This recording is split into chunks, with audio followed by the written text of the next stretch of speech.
Showcase. Number 24. December 1960. A hidden threat waits inside Coast City's eerie exhibit as Green Lantern finds himself trapped before a missile countdown, surrounded by danger and closing in on the truth behind the secret of the Black Museum. Carol Ferris moves through the Ferris aircraft yard, struggling to focus as her thoughts circle endlessly around Green Lantern. Her responsibilities weigh on her, yet her mind drifts to the hope that he might one day choose a future with her. She recalls a quiet evening in the park when the closeness between them made her believe he was finally ready to open his heart. For a moment, everything felt certain, guided by the possibility of a commitment she's long wished for. But just as the moment settled in, a distant cry shattered the peace, sending him away in an instant and leaving her alone with the familiar frustration of his sudden departures. Green Lantern races to save a drowning man, using his power ring with calm, exact control to haul him from the lake and guide him safely to shore. Carol watches in awe, certain he'll return to her once the rescue is done. But by the time he returns, the moment has already passed. With the chance gone, he gives only a polite farewell, leaving Carol mildly annoyed that he prioritized saving someone's life instead of focusing on her.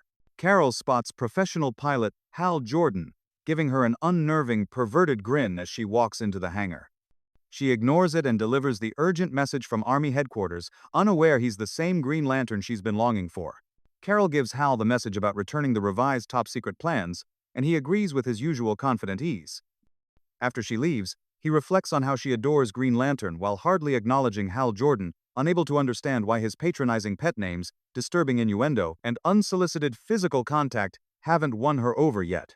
Changing into his suit in the dressing room, which was kept in a locker with no visible locking mechanism and perched on an aging wooden bench, Hal prepares to return the documents.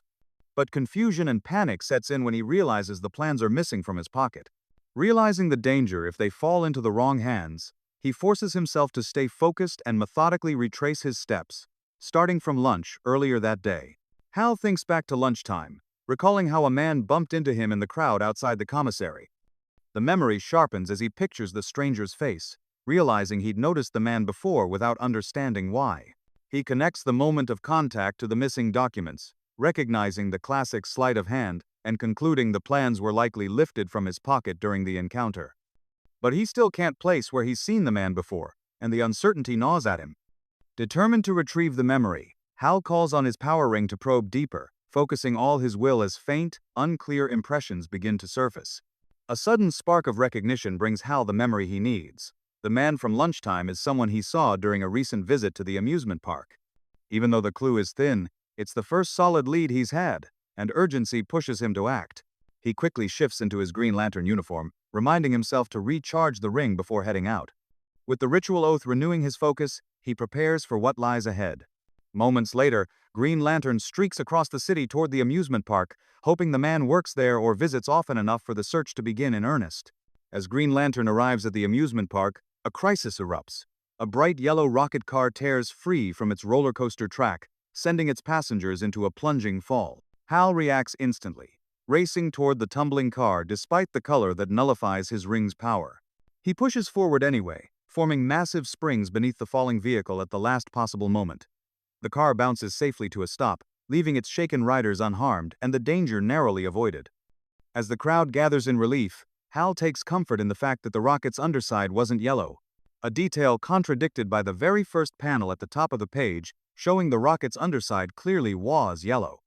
Carol steps forward, once more surprised to cross paths with Green Lantern, their encounters feeling all but destined. Carol approaches Green Lantern with warm enthusiasm, hoping the rescue meant he was glad to see her, while Hal scrambles to hide his real purpose. He keeps his distance, knowing that revealing his identity would place her in danger. She leads him to a bench, expecting another intimate moment like their earlier encounter, convinced he has something meaningful to confess. Hal struggles to respond, torn between his mission and her expectations, all while keeping his secret intact. As she leans in, urging him to share what's on his mind, Hal spots the mysterious dark-faced man he believes absconded with the plans doing the cha-cha just a few feet away.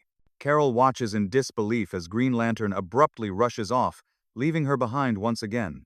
Hal follows the dark-faced man into the Black Museum, entering an exhibit filled with rockets and explosives while trying to understand why his suspect would hide there. He surveys the dim displays, sensing something off about the room and deciding on a more efficient approach. No, not scanning the area with his ring for any life forms so he can pinpoint them exactly, which would be the obvious tactic. Instead, he releases a cluster of tiny invisible microphones that scatter through the exhibit and report back anything unusual. The devices soon reveal a sinister plan unfolding nearby. Under the cover of the park's fireworks show, a missile will be launched carrying the stolen X-500 plans, setting the stage for a dangerous confrontation. Hal follows the overheard voices deeper into the Black Museum, convinced he's stumbled onto a group of spies. As he enters the adjoining room, the men immediately move to attack, their confidence boosted by the fact that his ring now seems to be missing.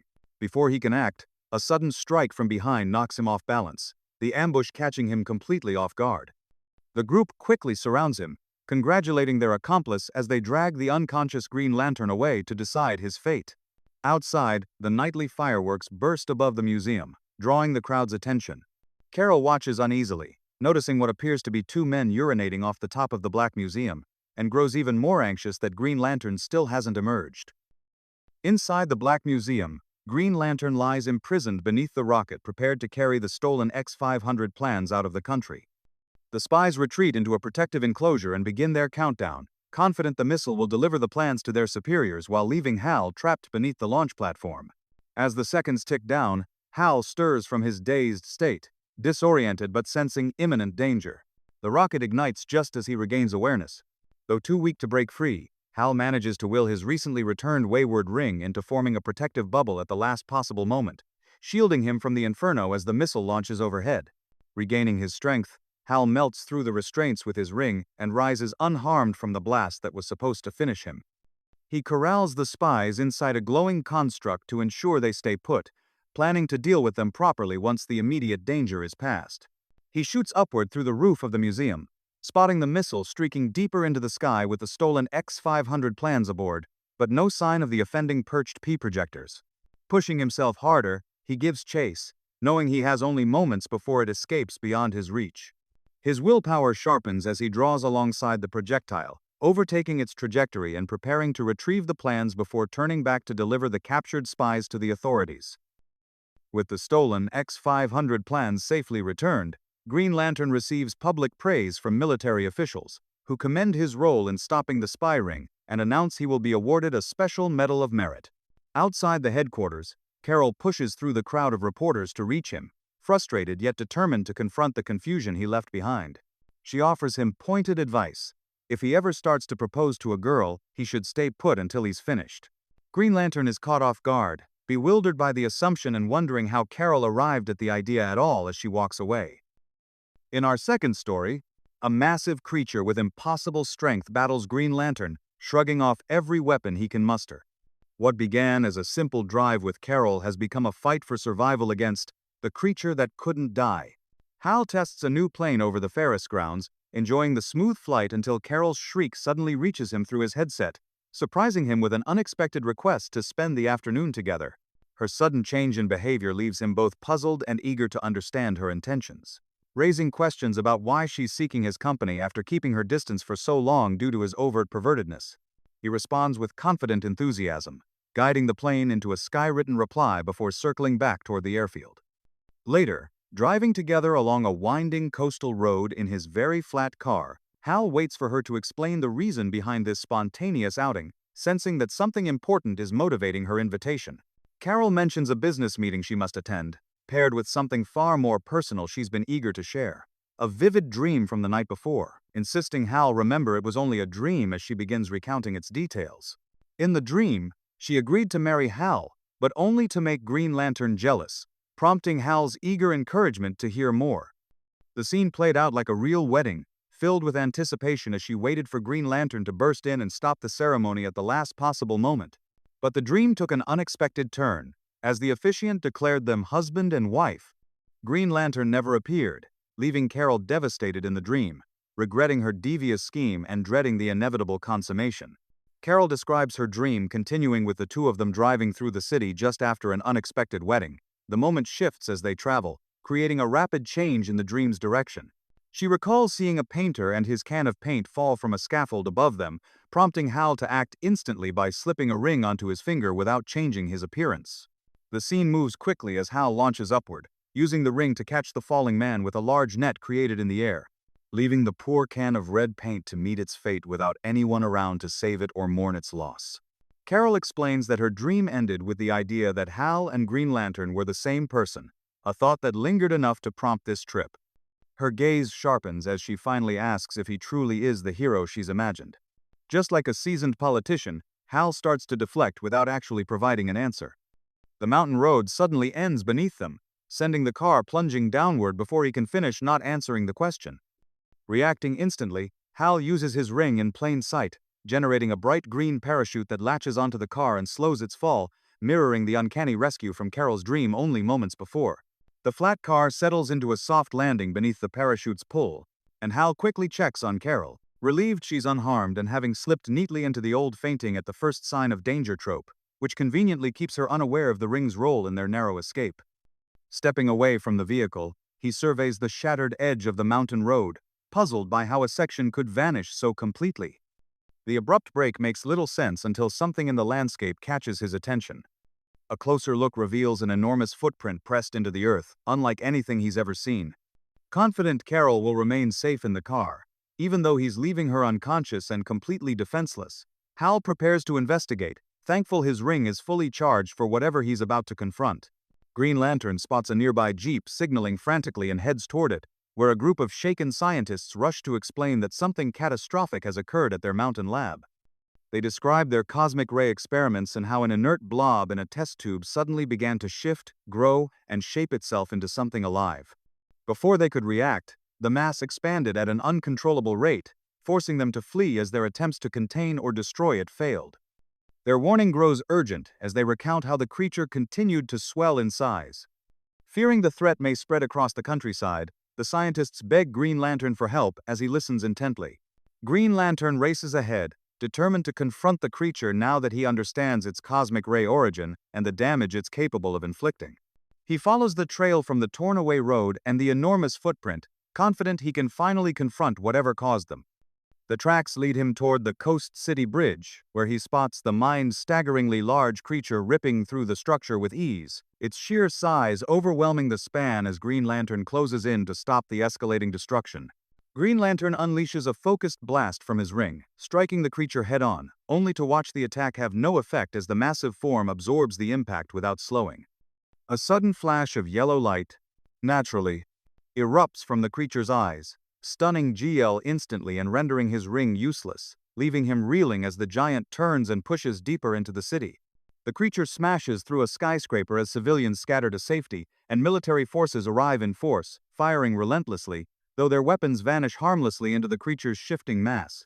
Regaining his senses, Green Lantern pursues the creature through the city, recalling the scientists' warning that its cosmic ray composition makes it resistant to his ring.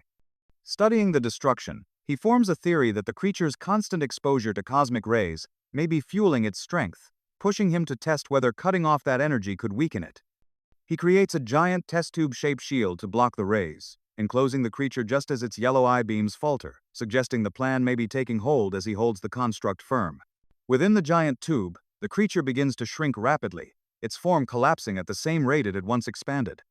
Green Lantern maintains the enclosure as his ring's radiation establishes a brief mental link, allowing him to sense the creature's confused thoughts. The shifting figure reveals itself as an unintended byproduct of cosmic energy, overwhelmed by the power that shaped it and unable to control the destruction that followed. Moments later, the creature's form dissolves completely, leaving only a harmless mass inside the tube. Newsmen crowd around Green Lantern as he recounts the creature's rise and fall, offering a brief explanation before departing to address unfinished business. His departure coincides with Hal Jordan's return, staged casually as he meets Carol alongside the doctor he claims to have fetched for her, who evidently has neither a car to use nor the ability to flag a taxi, and thus ended up walking the entire distance from the city with Hal down the country road to reach her. Later, the two review a newspaper report confirming Green Lantern's victory, leaving Carol convinced Hal could not be the hero she admires, even as he listens quietly. After Hal leaves, Carol reflects on her lingering dilemma, still wondering how she might coax Green Lantern into proposing, unaware of how closely the man she wants and the man she dismisses overlap.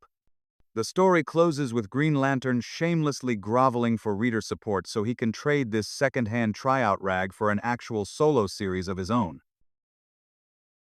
If you like these videos, like and subscribe for more Concise Comics.